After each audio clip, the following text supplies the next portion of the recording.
surveys. If you have questions, follow up with us. We do have a table over here that has some information about who we are and what we do. Whether that's oral history, the brand new oral history brochure that you can take a look at, teaching with our collections. You can sign up for our newsletter. Sign up for a newsletter here, or through the QR code here. And there's a brochure about the digital newspaper program, which Craig has also been very involved in. But of course, he's talking about maps today, which is an area of expertise for him and a real area of strength for the South Caroliniana Library. One final note, since game day is coming, please take one of our vintage football program buttons. They don't feature LSU, they do feature a different Tiger at Clemson, and as well as the Bulldogs. Depending on which team you hate the most, you can take one of those and support it this weekend as you enjoy the football game. So, without further ado, I'll turn it over to Craig, who again will talk to us about cataloging maps and some of the great treasures and finds that he has come across and the wonderful things you can access in many cases with our map collection digitally here at South Caroliniana Library. So I'll turn it over to Craig. Good afternoon, everybody. Thank you for coming. My name is Craig Keeney. Most of you all know. I am the jack of all trades cataloging librarian for the South Caroliniana Library. So I dabble in manuscripts, but I primarily work with almost every other published format. Today, talking about maps. So as a start, I've looked at auction catalogs. I think many of us have. And maps, I dare say a lot of people tend to think of maps as antiques, or like as akin to objects of art. There are things that you kind of put on your wall, ooh and ah over, and kind of show off your friends. You could afford this rare object. I tend to value maps more as technologies and as tools. And so my sort of recommendation is that to all of us, we'll learn more about maps and ask more interesting questions about maps if we kind of approach them with that sort of mindset. Obviously, maps have more aesthetic appeal than a wrench or a plane or something like that, but they are still tools. Maps bridge the worlds of science and technology. They use data to tell stories about people and places. And they serve many of the same functions nowadays as they would have in past centuries. So what might have constituted a data source in an early modern European times map, may have been a traveler's journal or surveyor's notes on the ground, whereas what are data sources nowadays? Satellite imagery, GIS, user-generated content. Not as different as we might think. So I'm going to show you all a map that is not in the Carolinian collections, just because I think this is kind of neat. So this is called a Portland, and it's a nautical chart that was produced between the 13th and 15th centuries. This is hand-drawn. This example comes to us from the Beinecke Rare Book and Manuscript Library at Yale University. And I think these are really neat. And if you haven't seen one, I wanted to show you an example, because this would have been state-of-the-art mapping technology prior to the 15th century, prior to the introduction of copper plate engraving. Do you all have an idea what you're looking at? Does any of this look familiar? Indeed it is, yes indeed. So this is, and again, it's an nautical chart, and we are looking at, let's see if we can get this to work. There. All right. There, all right, so there's Spain. There's the boot of Italy. There's the coast of North Africa. Do you notice those kind of crisscrossing lines? Those are not lines of latitude or longitude, because we really haven't developed that system. They're called rhumb lines, and they chart the direction of winds. Because in this era, that was constituted the extent of sort of mapping and seafaring technology, knowledge of coastlines, and knowledge of winds. So this is, I just wanted to show this off, even if it's not part of the collections. We will jump ahead now to the next sort of step in map-making technology, the era of copper plate engravings. And so this is an engraving of an engraving. It's a meta-image. I think this image comes to us courtesy of the Art Institute of Chicago. I think copper plate engraving was introduced about the 16th century. Bear with me, I am going somewhere with this. Why copper? It's a soft metal. It's easy for engraving. This picture would suggest that there were many folks involved in engraving from copper plates. So you would have had the surveyor, the person on the ground gathering information, the map maker, the person who'd be compiling the information and drawing or creating the original tracing. We also call them cartographers.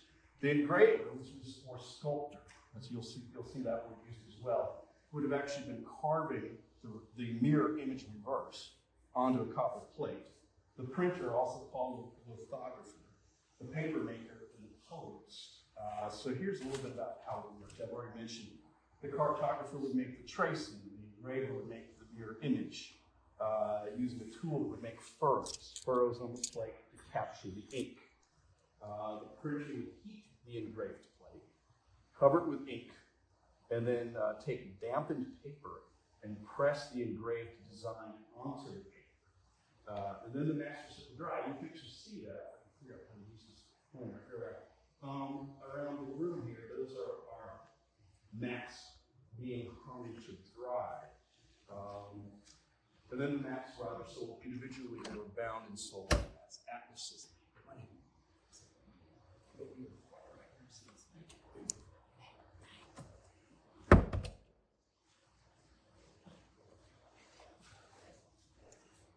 So what if the map maker wanted to add information? Because new details became available. Or what if the map maker wanted to correct mistakes? Well, as you can tell, there was no undo. You couldn't just cut and paste. This was a very, very time-intensive, labor-intensive process involving many, many skilled hands. So rather than, because creating plates was so expensive, rather than creating a new one, what map makers, map publishers would often do, as often as they could, is amend the existing plate. They would kind of scrape things off and add chisel new features on. And at some point, if this was a very successful map, they would have to create a new plate. That also means that map makers borrowed from each other all the time. Certainly in 16th, 17th, 18th centuries. Why does this matter to us in the 21st century? I have found that understanding a little bit about the process of making maps helps in dating them and appreciating some of their interesting and distinctive features. Case in point, this map is from 1570 by Abraham Ortelius, appeared in, what is that? Forgive my attempt at Latin, Theatrum Orbis Terrarum, considered the first modern atlas. It was published in 40 editions between 1570 and 1612, and published in 4 separate issues in 1570 alone. This map came to us from the family of Henry P. Kendall. So, as you notice, there's no publication date on this map. So, we know it was published in 40 editions. Which edition did this map come from, and how do we know? There are several ways you can do this. Either you travel the world, and you compare all known copies of this map. You make notes on their differences. Or or you do as I did, and you consult the works people who've done it. So in this case, Philip Burden authored the encyclopedic set Map of North America. William P. Cumming authored Southeast and Early Maps. Louis Karpinski, responsible for the catalog of the Kindle collection. These folks, bibliographers, cartographic historians, have done this, the heavy lifting of comparing copies of these maps and making notes about what's distinctive about the first state of this map versus the second state, versus like the first state of the second edition, if you will, of the second place.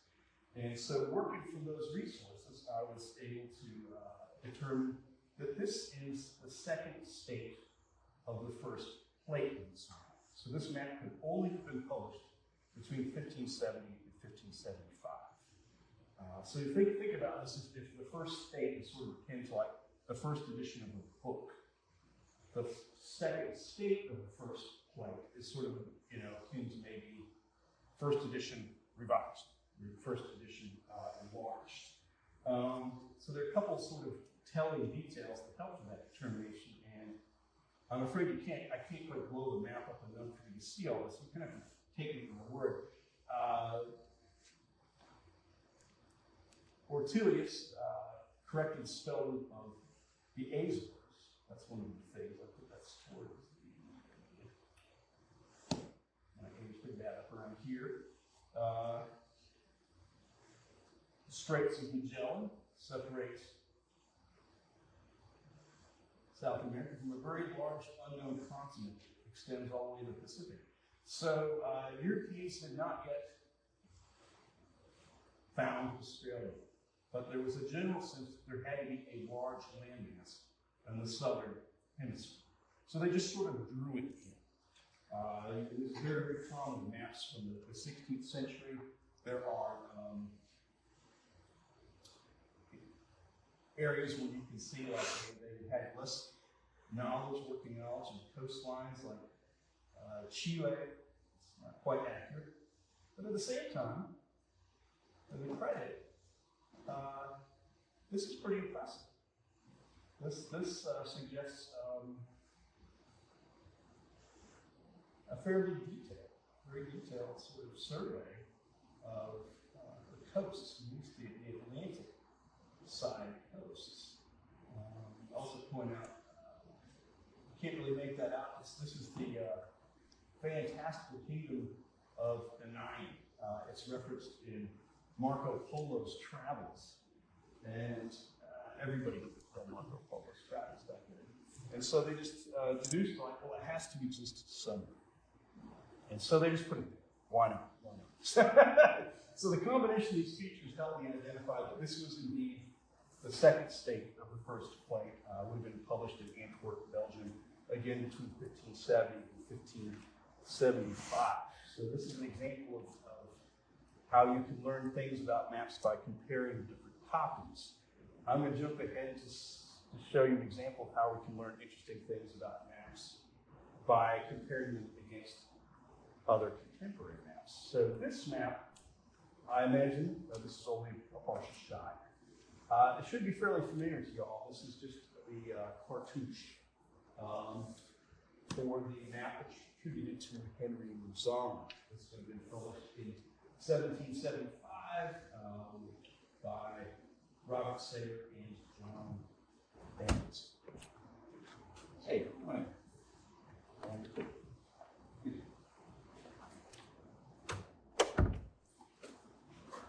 So this map is often reproduced and is regarded as the map of the Carolinas from the time of the Revolutionary War.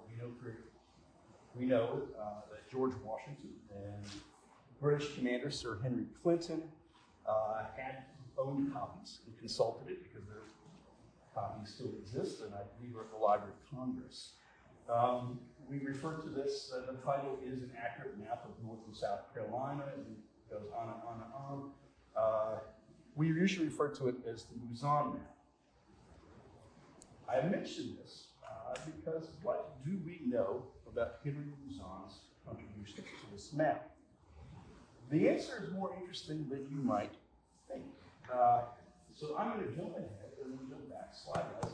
So in May 1774, Henry Luzon and Ephraim Mitchell, don't try to read this, just take my word for it, it's a first game, posted an advertisement in the South Caroliniana Gazette soliciting subscribers for a new map of South Carolina. They felt that the maps created up until that point were inadequate and contained inaccuracies. And so they wanted to create a new map, and they described in great detail all of the information they intended to add to their new map. So, is this that map? And the answer is no. No. Henry Luzon indeed created a manuscript survey of South Carolina, not North Carolina, South Carolina, just South Carolina, that does not exist. There's no copy survived. We don't know what it looked like. All we know is what was listed in the South Carolina Gazette. And map historians, whose work I'm reading very, very heavily right now, have compared that description of South Carolina Gazette against the Luzon map and have determined conclusively that it bears none of the features of what Henry Luzon planned to include in the map that bears his name. So, let's see here. More likely, it seems that whoever put this map out and attributed it to Henry Luzon was working from James Cook's map of the province of South Carolina from 1773 and John Pollock's complete map of North Carolina from 1770. So if Henry Luzon is not responsible for the map of the Luzon map, then who was? And so I'll jump to this. Jump forward a couple centuries. So this is a catalog of maps for sale by the old print shop in New York City, working with Henry Stevens, Son, and Styles, based out of London. And so they offer here the original drawings by A. La Rochette, Luzon's map of North and South Carolina. I'm afraid you probably can't read the rest of this, but we do have this endorsement on the verso of the map. So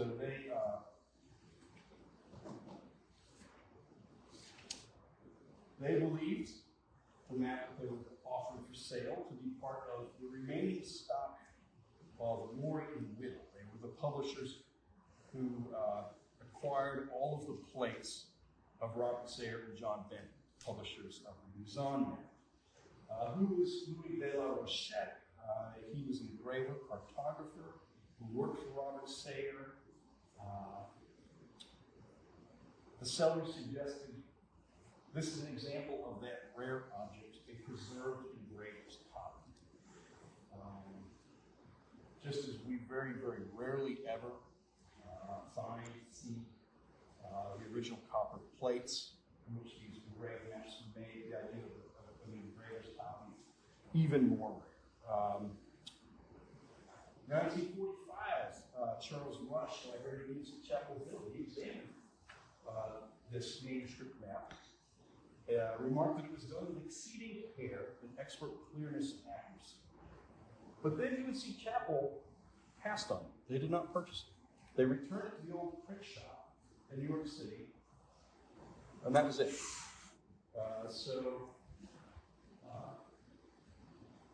Map historians, since that time, have assumed that this map was lost, it was destroyed, and all that was available was, for researchers to consult, were some photocopies on file at Library of Congress and UNC Chapel Hill. Fast forward to 2022, I was cataloging some Kindle materials that had not been worked on, and I came across a very, very strange map that seemed to be missing information. I didn't know what it was. I didn't know how to describe it, and I started digging around, and I found map historian Jay Lester's article titled Luzon's Ghost Map, in which he he described, we compared who's on that, it's the foot map, the column map, and talked about this map believed to have been lost by, this map by Louis de la Rochette believed to have been lost. And so I started checking his article against the item at hand. Let's see here, so let's see if he's in order. Blank space with a cartouche would be on the published map. Insets, same. Harbor of Charleston, Port Royal Harbor, same as they are on the published map. Who's on there. And this handwritten endorsement on versa, original drawings of 4-sheet North and South Carolina made by Mr. De La Rochette. Part of the stock of the late Mr. Sayre willed to glory and widow. Perhaps most tellingly, the map contained an error.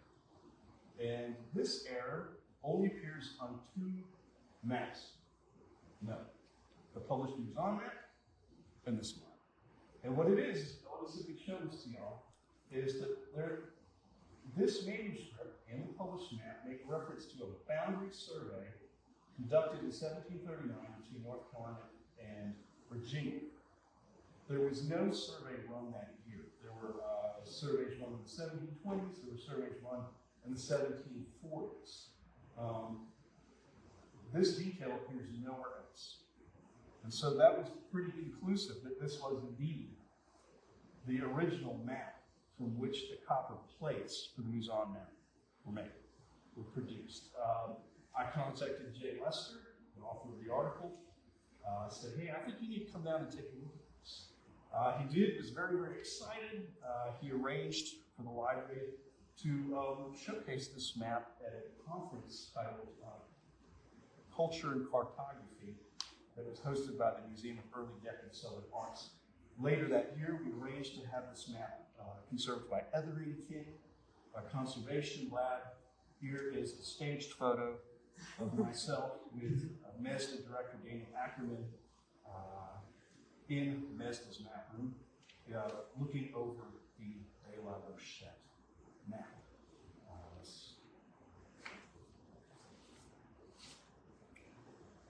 As to how we acquired this and when, we don't know. It's not listed in Louis Karpinski's catalog.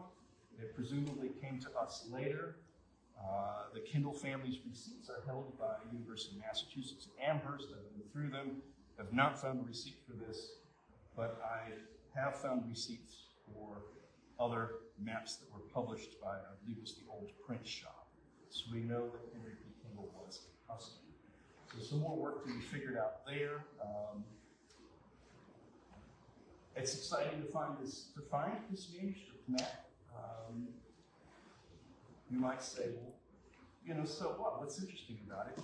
I think it's interesting because it raises some interesting questions, potentially interesting research questions, about the sequence of events leading up to the creation of the map. So I might jump back a little bit. Philip Burton, in examining this map, the MESDA conference noted, and let's see the pointer, that some piece of this map was cut out and replaced. What was it and why? And will we ever know? What was originally there was removed? You know, we are attributing this manuscript map to Louis de la Rochette based solely on this attribution on the back, which may have been made decades later. Do we have any surviving examples of De La Rochette's handwriting to confirm that this is indeed his work? Some of the other map experts who looked at this were quite confident that they could find traces of the penmanship of Thomas Jeffreys, who was map maker to the king in the 1770s. So if that's true, then where does De La Rochette fit into the sequence of events? Was this map started by Thomas Jeffreys, finished by De La Rochette? I don't know. Where would we go to look for information on this? How would we document it? So there's some, I think, some interesting work that could be done for some researcher, some scholar to come in and investigate.